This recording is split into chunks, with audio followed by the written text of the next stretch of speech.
Olá, seja bem-vindo a mais um Palavras Cruzadas com o professor Pinto da Costa. Como está, professor? Vamos então começar por falar de um assunto que tem motivado muita polémica e grande preocupação nos últimos tempos, os combustíveis, com o Ministro da Economia, Manuel Pinho, a manifestar-se preocupado, mas depois da intervenção que pediu da entidade reguladora, acabou por recusar uma intervenção sobre os preços. Pois, está ele preocupado, estamos todos nós muito preocupados. A questão parece-me mais grave do que a priori poderia ser pensada. Sim. É que, em boa verdade, a tendência para o aumento do preço do litro vai ser progressivo. Não me admiraria muito se daqui por alguns anos estivéssemos na base dos 4 euros por litro. Ora bom, não seria uma decisão unilateral, seria sobretudo, digamos, uma globalização relativamente àquilo que nós pensamos sobre o petróleo. Pois há um peso extraordinariamente significativo a nível mundial sobre os produtores do petróleo, cada vez têm mais força. Uma questiúncula no aspecto de guerrilhas ou guerras não foi suficiente ainda para lhes tirar o poder económico que advém do petróleo.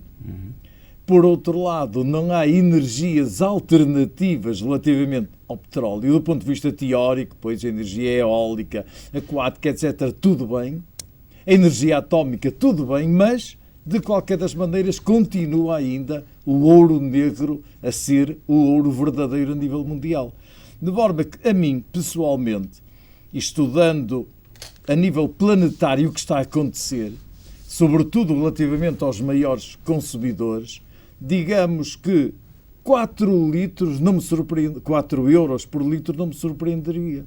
É evidente que nós sabemos que se temos dificuldade em suportar o preço de hoje, com muito mais dificuldade estaria para 4 euros. E aquelas pessoas que não tivessem disponibilidade pelo esgotamento já do seu orçamento de dispor de mais 4 euros por litro, naturalmente que não podem andar de automóvel, nem de motorizada, os transportes teriam que continuar na mesma, os transportes de longa distância, mas isso levaria a encarecer os preços, etc, etc. Isto, portanto, será, digamos, É claro que, e parece-me que o rio corre para o mar, e que a tendência, até agora, que vai sendo neste sentido. Porque nós, a nível de humanidade, ainda não encontramos um equilíbrio de decisões. Repara, os países mais produtores a nível agrícola, para manter os preços, destroem esses excessos. Em todo o caso, há gente a morrer à fome todos os dias. Portanto, quer dizer, enquanto nós não centralizamos uma certa dignidade na pessoa humana, que nós não sabemos bem o que é.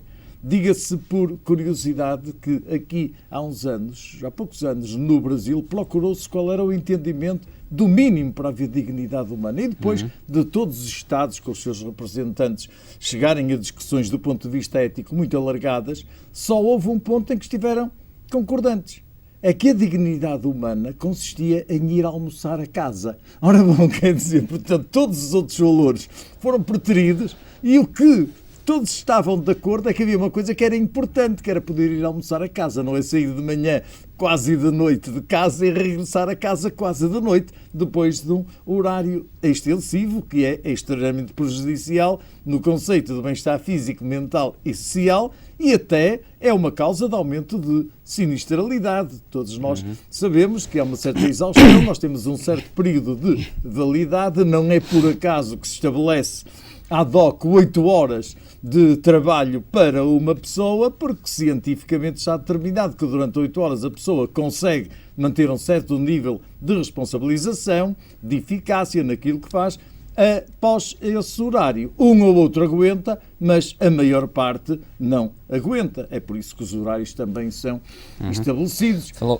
As necessidades de diversificar os horários, por uns a trabalhar de noite às vezes e outros a trabalhar de dia, etc., é uma necessidade também que contraria a natureza, porque nós estamos feitos para funcionalmente exercermos as nossas atividades durante o dia, a maioria, porque na realidade todo o nosso comportamento depende de uma glândula que é a glândula pineal, ou epífise, que produz uma hormona que é a melatonina. E essa melatonina existe tanto mais ou tanto menos consoante o equilíbrio entre o escuro e a luz. Ora bom, portanto, quer dizer, nós estamos a tentar contrariar, rentabilizando o trabalho, pondo as pessoas a trabalhar mais, outros até diversificando, pois se a pessoa está habituada a trabalhar de dia à semana, de segunda à sexta-feira, e depois vai trabalhar durante 24 horas ou 48 horas seguidas ao fim de semana, há qualquer coisa que não vai estar certa de acordo com aquilo que o organismo estava habituado, não só do ponto de vista orgânico, como do ponto de vista psicológico, até porque hoje nós não podemos separar as duas coisas, porque o sistema nervoso central preside, comanda e recebe ordens de toda a natureza neste aspecto. De qualquer forma, falou aí, reportando-nos aos combustíveis em concreto, relativamente aos preços a nível global, num país como a Venezuela, por exemplo, o petróleo é mais barato que a própria água. Aqui em Portugal, em concreto, acha que o Ministro da Economia deveria intervir sobre os preços? Ora bom, eu não sei se ele poderá realmente intervir por uma razão. É que já foi uma vitória muito grande para a humanidade portuguesa ter conseguido prescindir de alguma maneira dos milhões de euros que o Estado arrecadava do consumo do tabaco. Ora bom, portanto, que é uma grande fonte de receita, mas ao fim de muitos anos de luta conseguiu realmente chamar-se a atenção de que era um malefício e que haveria que, em termos económicos, rever o problema. Relativamente aos combustíveis, não sei se será possível, no esquema traçado, para acertar as contas do Estado e não só, se não haveria outros mecanismos. É evidente que haverá outros mecanismos. Um deles é reduzir as despesas do Estado. Isso parece-me, mas não seria em alternativa a 100%, não sei se seria realmente possível. Há neste momento, por exemplo, agricultores que já estão a utilizar outra vez os animais para puxar a charrua. Pois é, o regresso à natureza. É evidente que isso não se aplica só aos combustíveis, aplica-se de um modo geral a tudo.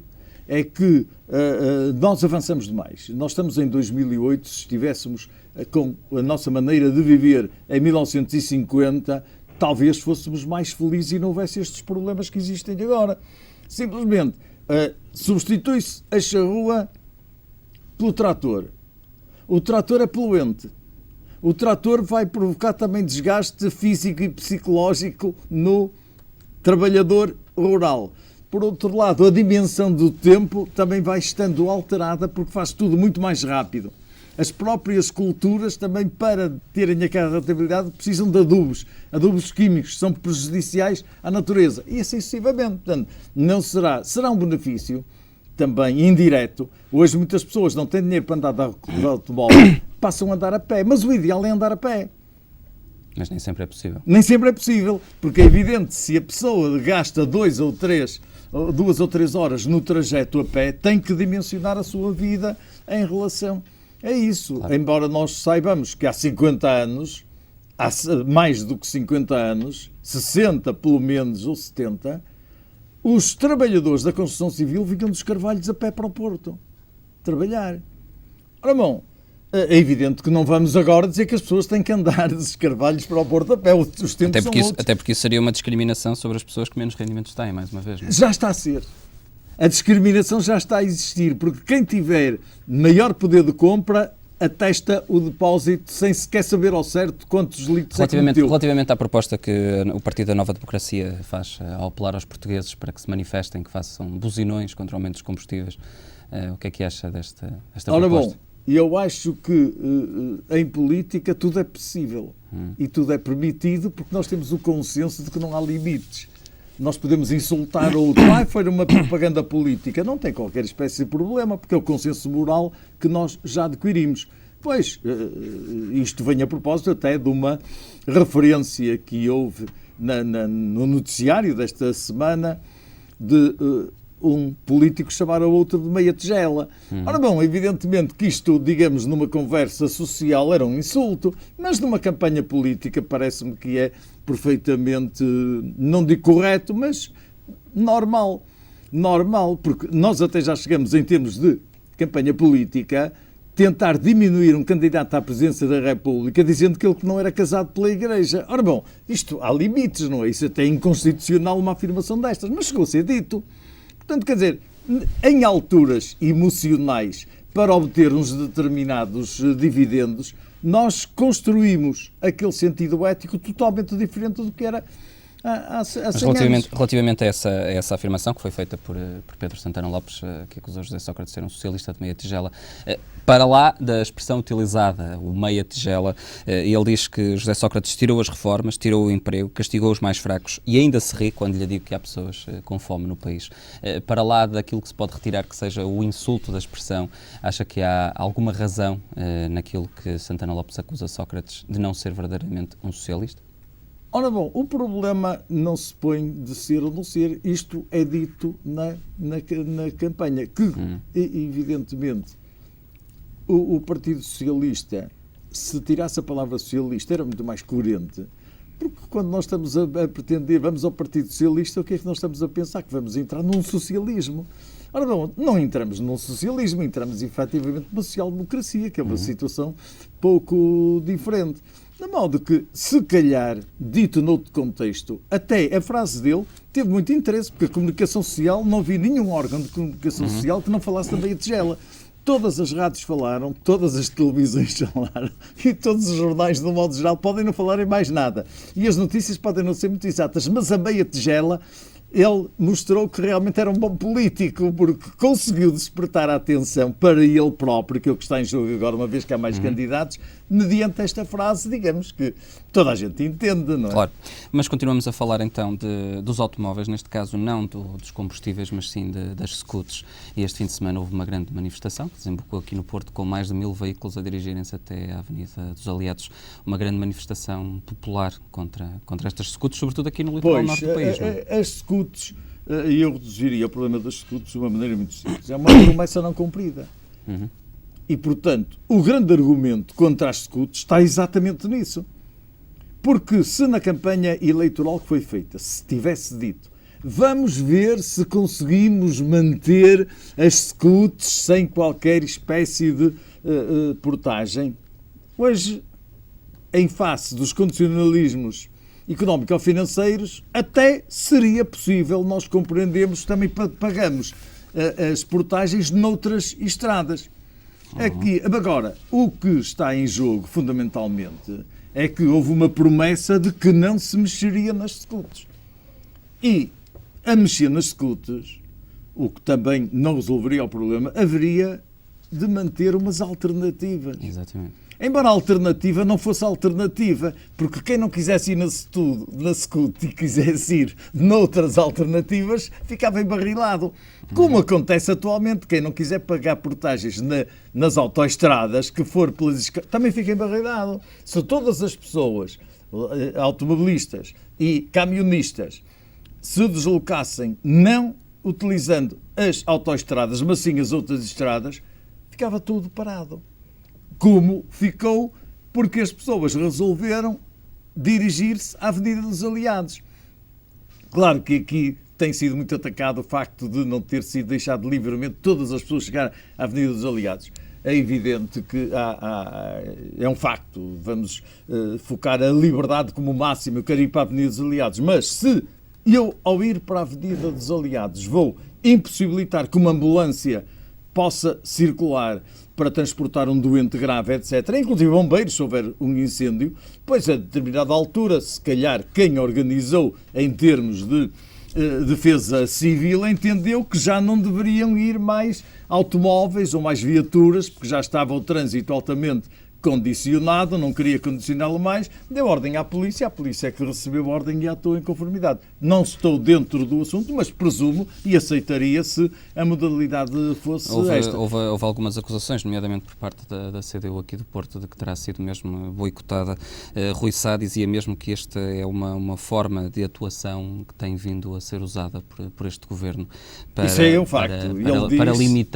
para limitar as formas de manifestação que as populações pois, têm. Exato. Isso é um facto. Não quer dizer que seja agora dizer você não passa para ali para coisa, mas pois. Não é facilitado, não é? Mas isso não é o problema de ser este partido que está no poder ou outro. Todos fazem isso, não é?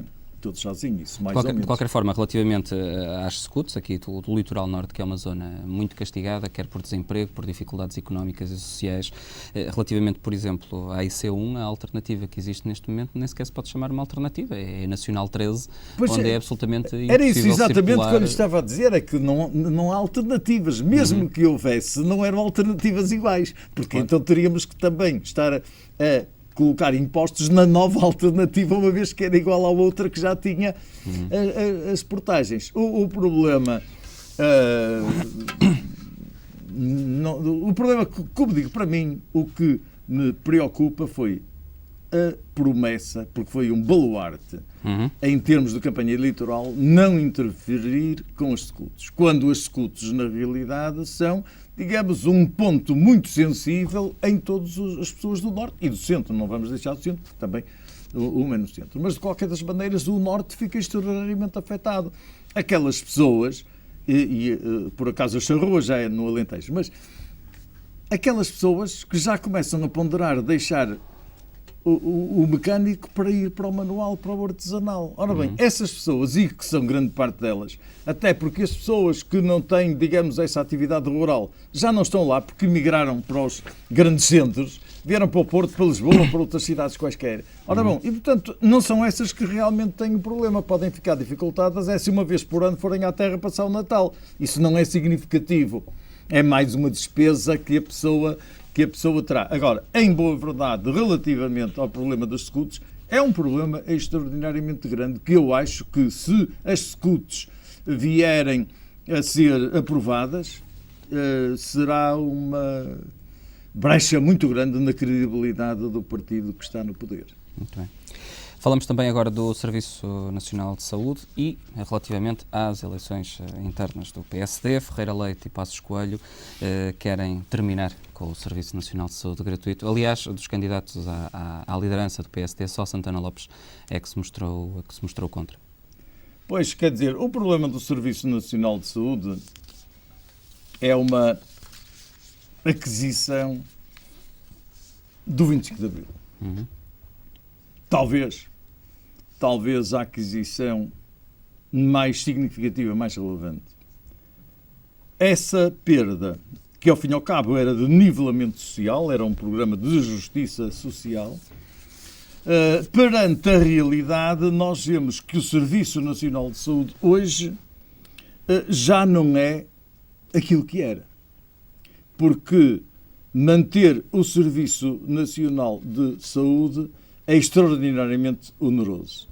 Por outro lado, acontece que muitas pessoas estavam a onerar o Serviço Nacional de Saúde sem ser necessário. Portanto, tiram, digamos, aquela pureza inicial de Serviço Nacional e tendencialmente gratuito que está na Constituição, que não corresponde à realidade.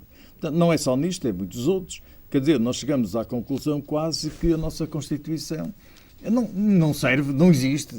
A Constituição diz uma coisa e na prática nós operamos de maneira diferente. Parece-me que, na realidade, este problema do Serviço Nacional gratuito deverá manter-se.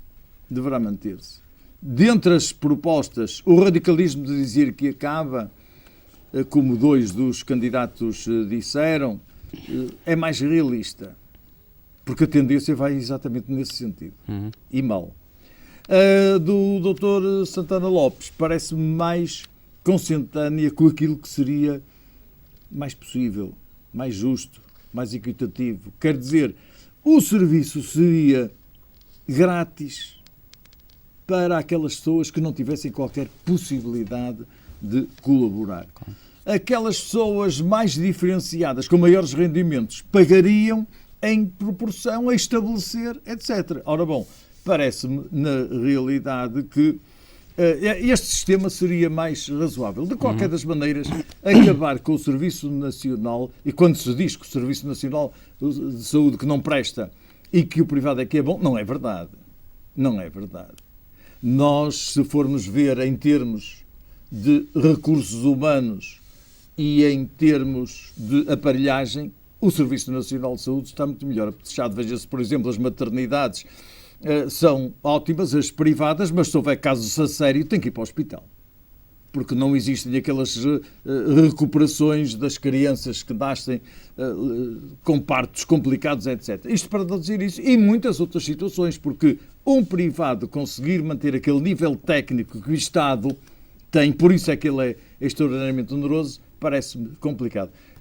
Querer radicalizar a situação, deixar o Serviço Nacional de Saúde para os pobres e deixar o serviço, criar outro serviço para os ricos, ou seja, para aquelas pessoas que têm disponibilidade para pagar as suas deficiências de saúde, é um pouco complicado. É claro que, digamos, haverá um meio termo de cada um de nós, e se nos começássemos todos a mentalizar isso não era mau, que todos nós teríamos que tratar da nossa saúde, ou seja, mediante umas seguradoras que nos asseguravam realmente todos os serviços a nível privado. Estamos a cair um bocadinho da mesma. Era preciso que todos os serviços, há serviços privados de excelência em Portugal, não há dúvida nenhuma, que se batem com os serviços do Estado, aqui ou acolá, mas não nos interessa aqui ou acolá. Interessa-nos ver a globalidade de todo o Portugal. E, portanto, quer dizer, parece-me que é um problema muito grave e que nós não temos uma certa alternativa, até porque, se é facto que nós estamos a pensar em destruir, os americanos estão tentados a construir, a copiar uma espécie de Serviço Nacional de Saúde, porque eles não têm. Eles não o têm. E com a experiência cá na Europa, de alguma maneira, não vão ficar prejudicados de maneira nenhuma a economia americana, mas verificar que não será, digamos, aquele escândalo que acontece hoje, que o indivíduo vai a um hospital americano, tem cartão, entra, não tem cartão, fica na rua e morre e acabou. Ora bom, não me parece que em termos atuais, éticos e morais, isto seja muito consentante com a realidade. E os americanos estão a tentar resolver o problema. Portanto, nós voltar ao para trás parece-me que não seria muito razoável. Isto, na minha opinião, seria de manter. É evidente que o problema não é manter ou deixar de manter. Tem que se ver com muitos recursos humanos, tem que se ver com os proventos, com as condições, etc. Eu tenho a experiência pessoal de ter estado num hospital antes, no estrangeiro, na Hungria concretamente, antes da integração europeia, em que os médicos, à hora do almoço, deleitavam-se a ver nas montras os fatos que eles gostariam de ter se tivessem dinheiro para isso. Ora bom, aqui em Portugal seria um pouco surrealista dizer que havia um médico à hora do almoço que estava a apreciar fatos que ele gostaria de ter, só se fosse por a loja estar fechada a essa hora, porque tirando isso não se põe. Portanto, tem que se apreciar sempre o aspecto sociocultural e a própria integração de oportunidades, etc. Lá não havia grandes problemas com o preço do gasóleo nem da gasolina, porque o médico ia de autocarro. E, portanto, quer dizer, isto mostra que, na realidade, quando nós falamos em Serviço Nacional de Saúde ou falamos noutras perspectivas, o problema tem que se integrar nos recursos humanos, nas características, na cultura, na moral, na ética, na religião, em todos os outros problemas, num sentido de considerar o próximo como uma extensão de nós próprios e nós próprios como uma integração no próximo. Portanto, quer dizer, este problema não me parece, em termos de campanha política, acho maravilhoso. Fecha os hospitais, mete hospitais, etc. Até estou admirado de nenhum ter prometido que ia construir mais hospitais aqui ou acolá, porque também já foi moda cá em Portugal. Há monos que não funcionam e que resultaram só de propaganda política aqui há uns anos. E ainda hoje não funcionam. Estão alugados para outras coisas, etc. Portanto, a mim, nada me surpreende. Acho que a pessoa humana que é o animal mais curioso que existe à superfície da Terra. E aqui nós temos algumas manifestações disso.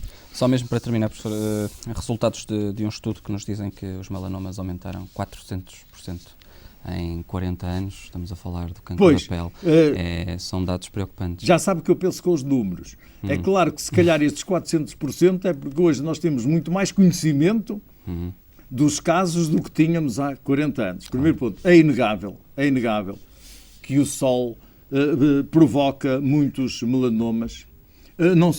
Não só melanomas, que é o cancro mais perigoso, mais mortal da pele, mas há determinados condicionalismos. Por exemplo, o facto da pele ser branca aumenta muito a probabilidade.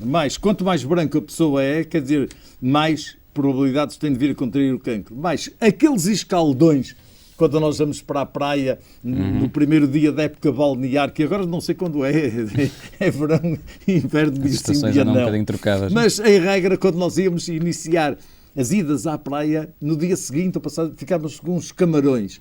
Ora, as pessoas que têm escaldões, falando vulgarmente, eritemas, falando mais cientificamente, que são queimaduras do primeiro grau, têm muito mais probabilidades de contrair. Quando é que se deve apanhar sol?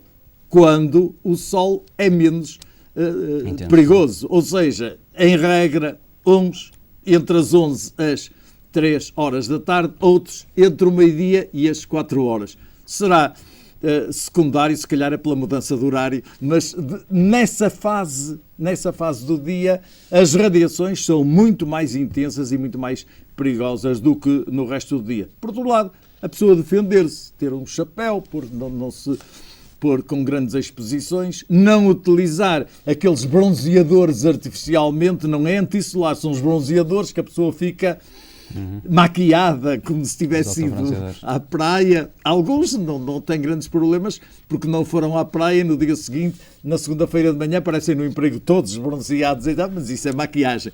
Pois, mas realmente são fatores realmente de risco que existem e que se podem, de alguma maneira, atenuar, porque há outros basiogliomas, etc., que também não são tão graves consoante estes e que resultam também dessa exposição celular. Muito bem. Ficam então aqui esses conselhos para ter cuidado com a sua pele no fecho deste Palavras Cruzadas. Fique bem.